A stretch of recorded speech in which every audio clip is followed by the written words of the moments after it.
Jemaat GBS Yerusalem Baru yang saya kasihi dan yang pasti disayang oleh Tuhan. Hari Jumat ini kita akan belajar seri kedua, yaitu dengan judul Pengaturan Tuhan atau The God's Arrangement.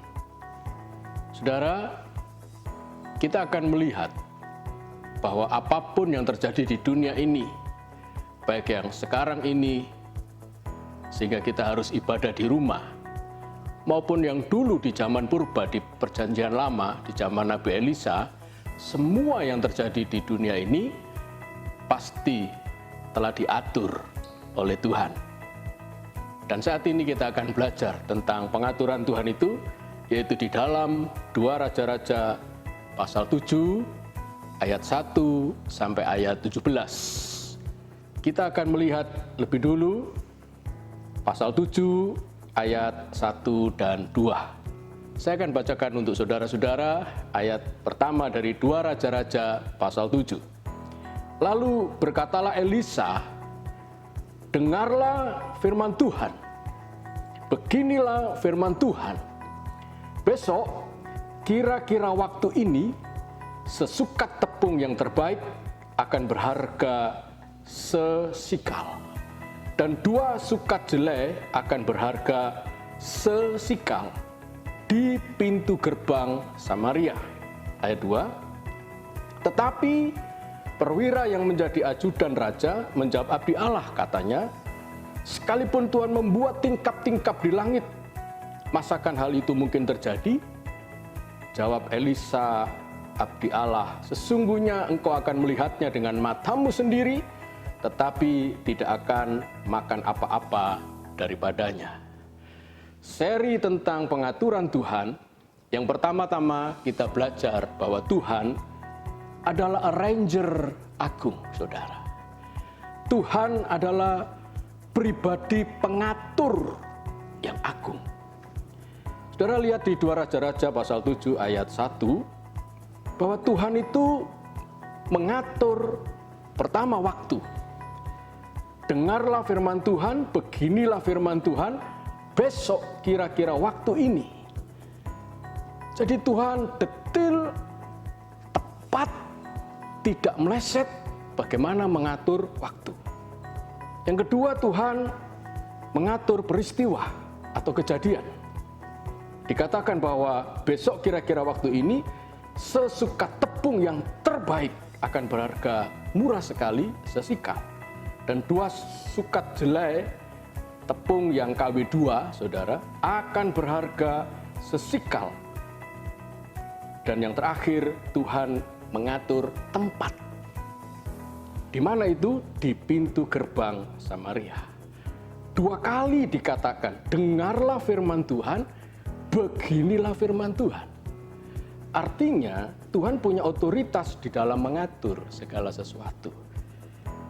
Saudara, yang kedua, ayat 2 itu, tetapi perwira yang menjadi ajudan raja menjawab abdi Allah, katanya, sekalipun Tuhan membuat tingkap-tingkap di langit. Jadi yang pertama-tama dia mengakui keagungan dan kuasa Tuhan yang bisa membuat tingkap-tingkap di langit. Tapi berikutnya, kontras sekali. Dia yakin akan kuasa Tuhan, tetapi dia berkata begini, masakan hal itu mungkin terjadi? Tanda pernyataan yang sangat pesimistis.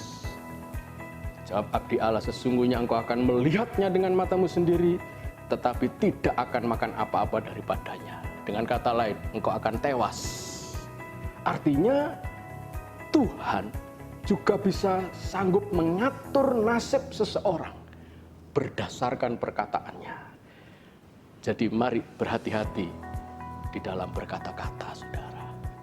Karena Tuhan itu adalah arranger agung. Dia bisa mengatur semuanya. Maka itu ketika merebak virus corona, saudara, bukan saya sombong, arogan, bahwa saya tidak takut sama sekali. Tidak cemas, tidak khawatir. Kenapa, saudara? Bukan karena saya ini sok-sokan, lebih hebat daripada virus, lebih hebat daripada orang lain yang terdampak virus, saudara. Tidak. Tetapi saya berlutut dan saya berkata, Tuhan, Engkaulah pribadi, arranger yang agung, pengatur semua segala sesuatu dengan sangat tepat, dengan sangat indah. Tuhan mengatur waktu, Tuhan mengatur peristiwa atau kejadian, Tuhan mengatur tempat, Tuhan mengatur nasib seseorang berdasarkan perkataannya. Mari kita lihat yang kedua, bahwa Tuhan adalah eksekutor ulung, saudara. Tidak hanya diatur, didesain, dirancang begitu rupa, tetapi Tuhan mengintervensi, Tuhan turun tangan, mengeksekusi semua hal-hal yang sudah Dia rancang. Ayat 3 sampai 7, saudara. Kita akan melihat ayat 3 sampai 7. 2 Raja-Raja pasal 7, kitab 2 Raja-Raja pasal 7 ayat 3 sampai 7. 4 orang kusta ada di depan pintu gerbang. Berkatalah yang seorang kepada yang lain, mengapakah kita duduk-duduk di sini sampai mati? Jika kita berkata, baiklah kita masuk ke kota, padahal dalam kota ada kelaparan. Dan kota itu sedang lockdown, saudara. Yang di dalam kota tidak bisa keluar, yang di luar juga tidak bisa masuk, karena sedang dikepung oleh Raja Aram, oleh Raja Ben-Hadad, saudara. Jadi, saudara, kota dalam keadaan terkepung. Itu di 2 Raja-Raja pasal 6, ayat 24 dan 25. Saudara bisa baca sendiri background-nya. Dan jika kita tinggal di sini, kita akan mati juga. Jadi sekarang marilah kita menyeberang ke perkemahan tentara Aram. Jika mereka membiarkan kita hidup, kita akan hidup. Dan jika mereka mematikan kita, kita akan mati. Lalu pada waktu senja bangkitlah mereka masuk ke tempat perkemahan orang Aram. Begitu berani, saudara. Tetapi ketika mereka sampai ke pinggir tempat perkemahan orang Aram itu, tampaklah tidak ada orang di sana. Ayat 6, lihat bagaimana Tuhan mengeksekusi semua yang dirancang Dia. Ayat 6, sebab Tuhan telah membuat tentara Aram itu mendengar bunyi kereta, bunyi kuda, bunyi tentara yang besar. Sehingga berkatalah yang seorang kepada yang lain, sesungguhnya Raja Israel telah mengupah raja-raja orang Het dan raja-raja orang Misraim melawan kita supaya mereka menyerang kita. Ayat 7, karena itu bangkitlah mereka melarikan diri. Lari kocar kacir, saudara. Pada waktu senja dengan meninggalkan kemah dan kuda dan keledai mereka serta tempat perkemahan itu, dengan begitu saja mereka melarikan diri, menyelamatkan nyawanya. Haleluya, saudara. Tuhan eksekutor yang ulung.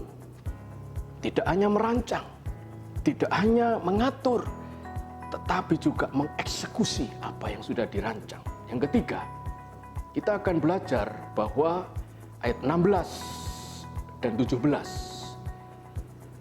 Ayat 16 dan 17 berkata begini dari 2 Raja-Raja pasal 7.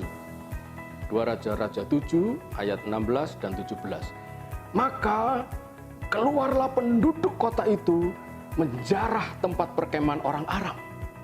Karena itu sesukat tepung yang terbaik berharga sesikal, dan 2 sukat jelek berharga sesikal, sesuai dengan firman Tuhan.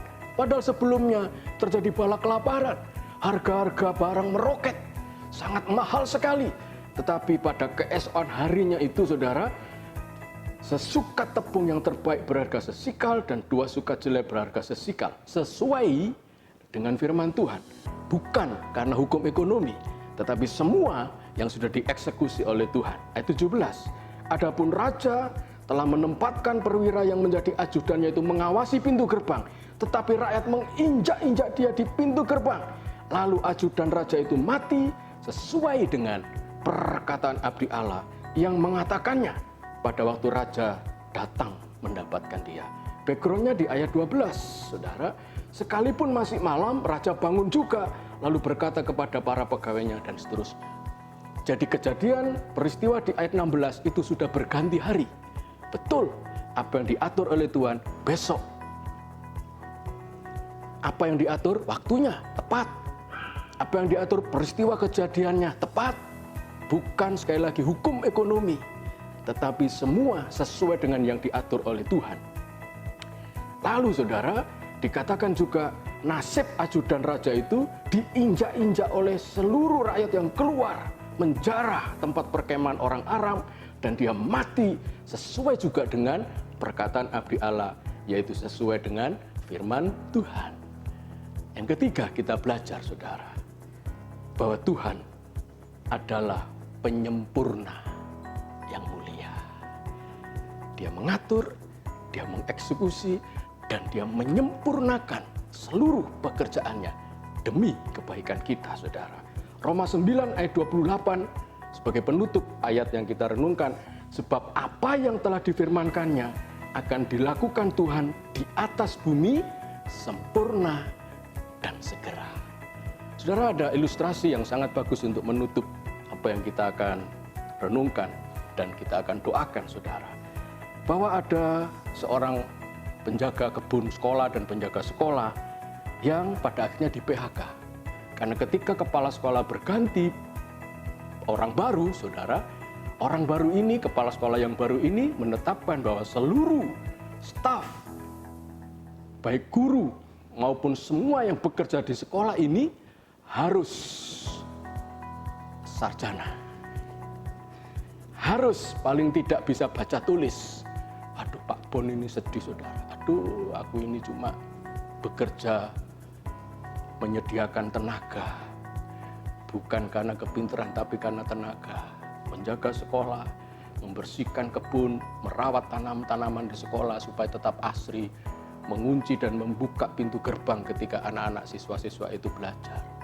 Saudara, dia tahu sebentar lagi dia harus keluar dari sekolah itu. Semua guru-guru dan anak-anak yang mengasihi Pak Bon ini, saudara, sedih sekali. Tapi mereka mengumpulkan uang seberapapun yang mereka mampu, saudara. Lalu diberikan kepada Pak Bon. Pak Bon, ini tanda kasih kami. Dengan uang ini dan uang pesangon Bapak, mungkin dengan uang tabungan Bapak, mungkin Bapak bisa berusaha di luar sekolah ini dan bisa sukses. Itu doa mereka, saudara. Singkatnya, saudara, uang tanda kasih dari semua guru-guru dan anak-anak sekolah itu, saudara, dibuat untuk merintis usaha minimarket, saudara. Sebuah toko kecil-kecilan. Tapi lihat, saudara, orang yang berusaha dengan sungguh-sungguh, toko itu berkembang besar. Minimarket itu menjadi 5 di kota itu, saudara. Dan Pak Bon ini pada akhirnya sukses, saudara. Ini sekedar contoh. Dan masih banyak sekali contoh. Termasuk juga contoh kesaksian hidup saya. Bagaimana ketika kami mengalami krisis. Bagaimana Tuhan memulihkan ekonomi keluarga kami. Saudara, kalau Pak Bon itu tidak di PHK, dia seterusnya menjadi tukang kebun. Tetapi karena dia mengalami PHK, Tuhan mengatur hidupnya, nasibnya begitu indah. Sehingga dia punya 5 minimarket di kota itu. Begitu juga dengan saya. Kalau tidak dihantam oleh krisis moneter pada waktu itu, saudara, saya tetap menjadi pegawai pabrik di Gresik, saudara. Tetapi karena kami mengalami PHK, Tuhan memulihkan, bahkan Tuhan mengangkat lebih tinggi daripada apa yang kami dapat waktu itu di Gresik. Dan kami bisa menyekolahkan anak-anak dan mereka semua lulus menjadi sarjana. Saudara, engkau punya Tuhan yang besar. Tuhan yang mengatur apa saja yang terjadi di dunia ini. Karena itu sebelum kita berdoa, mari kita menyanyikan lagu Aku Punya Tuhan yang Besar. Mari kita nyanyikan pujian ini, saudara. Aku punya Tuhan yang besar.